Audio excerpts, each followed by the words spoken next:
সকালে উঠে নিজের মূত্র নিজে পান করা নাকি শরীরের জন্য ভালো। 70 দশকের শেষ ভাগে ভারতের প্রধানমন্ত্রী থাকাকালীন এমনই দাবি করেছিলেন মোরারজি দেশাই।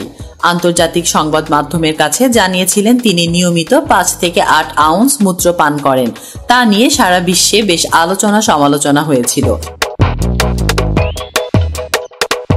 1977 থেকে 1979 সাল পর্যন্ত জনতা পার্টি সরকারে প্রধানমন্ত্রী ছিলেন তিনি। এবার নেটিজেনদের মাঝে সেই সমূত্র পানের আলোচনা নতুন করে শুরু হয়েছে উগ্র হিন্দুত্ববাদী দল ভারতীয় জনতা পার্টির প্রাক্তন সংসদ ও অভিনেতা পরেশ রাওয়ালের কথায়। দ্য ইকোনমিক টাইমসের এক প্রতিবেদনে বলা হয়, সকালে উঠে খালি পেটে টানা 15 দিন নিজের প্রস্রাব পান করতেন অভিনেতা পরেশ রাওয়াল।